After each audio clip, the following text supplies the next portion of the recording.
Hello everyone, today I'm going to talk about my Ultra 100L and how I customized it and how you could customize it as well.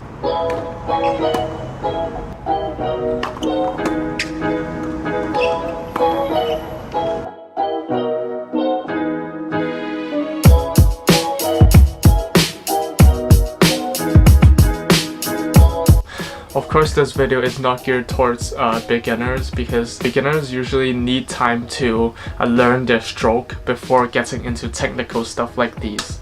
So for more advanced players who want more power or more control or just want their racket to suit their game, this video is for you. But of course, it's not like those crazy modifications like Djokovic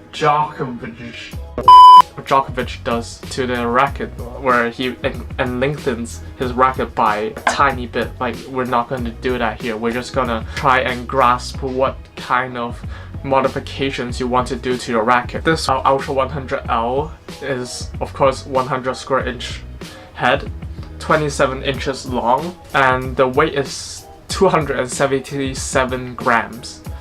Why I got this racket? Because at the time I was playing really bad tennis and I wanted to try out different kinds of rackets to try and control my game, because my shots were all over the place and I could not control my power. So I wanted a lighter racket to get my form right first. Then try to make it heavier so I could suit my game more, and then transition to another racket, which I did.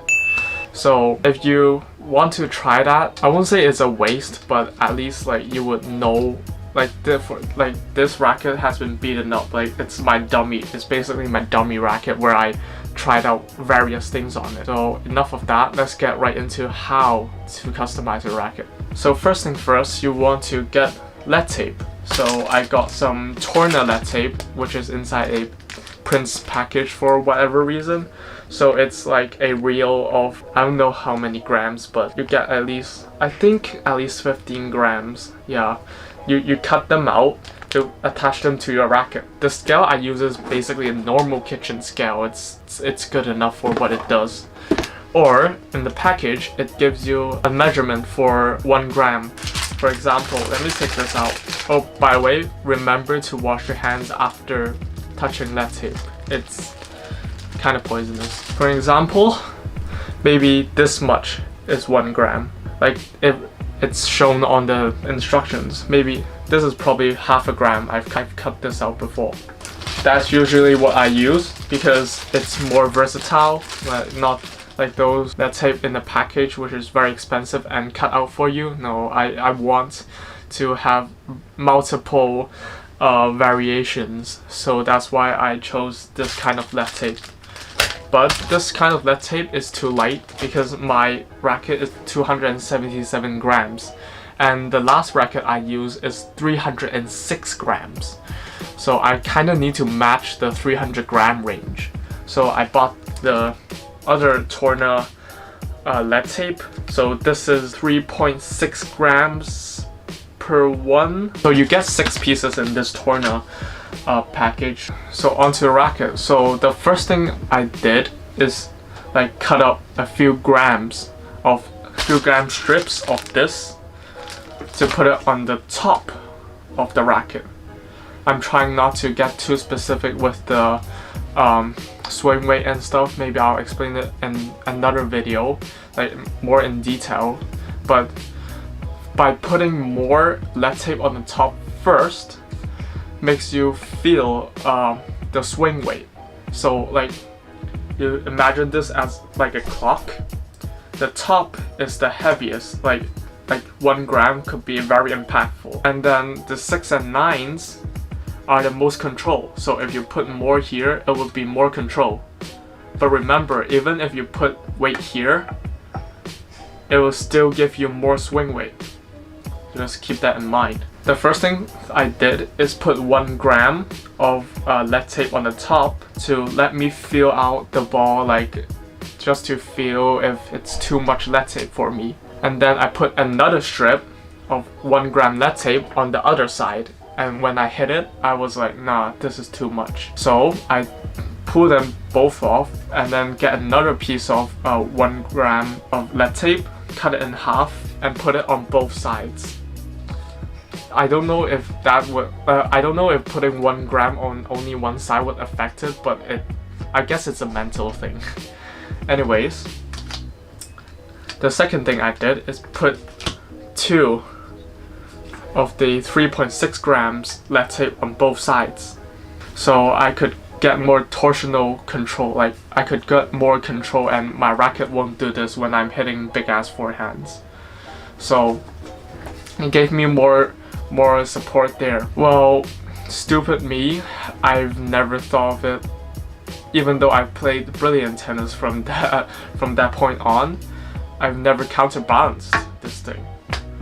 So for trying it out, just remember to counterbalance it by putting the amount of weight that you put here onto the bottom of the racket.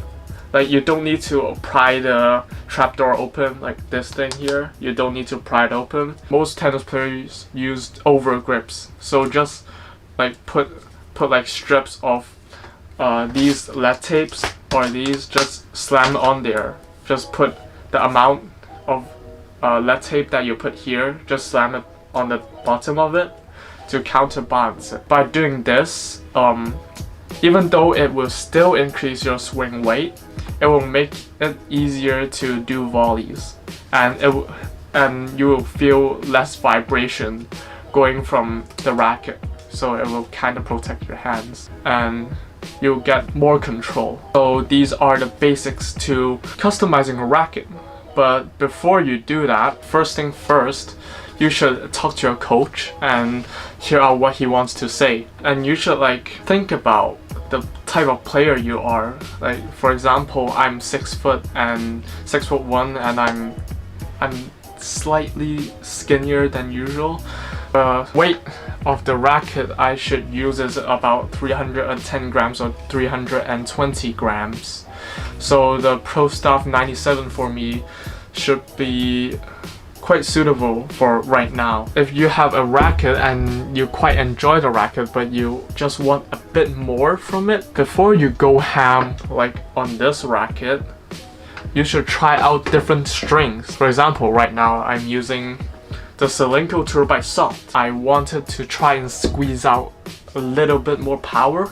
I'll just go and experiment. To be honest, doing customizations to your racket, adding lead tape, it's quite complicated. I'll try explain it more deeply in other videos, like swing weight and counterbalance, balance point, like those stuff in another video, because those things are very time consuming. But if you just want to squeeze out a little bit more power, or you just want to try something else, you want more control, strings are actually one of the most important things that you do to a racket. Even though every racket should pair with different strings. For example, my Pro Staff 97, I've used the Solinco Tour Bite, but it doesn't mean my Babolat Pure Arrow would be using Solinco Tour Bite. I would use RPM Blast or their hybrid VS if I have enough money. But right now, sometimes I feel like I need more power from this racket, I try other combos like this hybrid of Alu Power Rough on the crosses and Wilson NXT Power on the mains. So this would give me slightly more power. I will just go try this out. Please wait for the review, because in Hong Kong right now we're all quarantined. So stay tuned for my quarantine videos and wait for the string review. So I hope you guys have learned something from this video, and I'm probably going to put more time to explain specific things in rackets, so you guys could understand more of the racket technologies and how it could improve your game. Thank you for watching, subscribe, and I'll see you on the courts.